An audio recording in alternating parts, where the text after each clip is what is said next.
بسم اللہ الرحمن الرحیم۔ 9 محرم کا سورج غروب ہو رہا تھا۔ زہرہ کلال اپنے اصحاب اپنے احباب کو اکٹھا کر کے ایک عجیب پیغام دے رہا تھا۔ میرے آقا حسین ابن علی نے ایک جملہ کہا کہ اے پاک پروردگار، میں تیری حمد کرتا ہوں اس بات پہ کہ تو نے ہم اہل بیت کو قرآن مجید کی تعلیم عطا فرمائی۔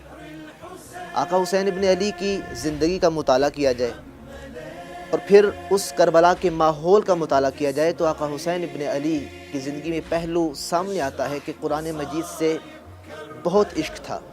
اور پھر وہ جملہ کہ جب سارے لوگوں کو گواہ بنا کے میرے آقا نے ارشاد فرمایا، اے لوگوں گواہ رہنا کہ حسین کو تلاوت قرآن سے عشق ہے، حسین کو نماز سے عشق ہے، اور ایسا عشق سر تن سے تو جدا ہو گیا لیکن قرآن پھر بھی نوک نیزہ پر تلاوت کرتا نظر آیا۔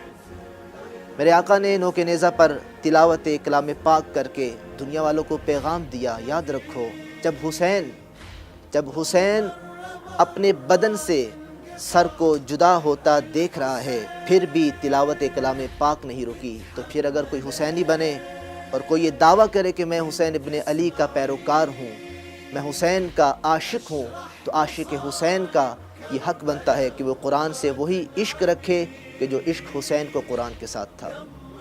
اور یہی وجہ ہے کہ آج اگر معاشرے میں قرآن کی تعلیمات رائج ہو جائیں تو کربلا کا پیغام بھی عام ہو سکتا ہے۔ شاعر نے کیا پیارا جملہ کہا تھا کہ حسن کردار سے قرآن مجسم ہو جا، تجھے ابلیس بھی دیکھے تو مسلمان ہو جائے۔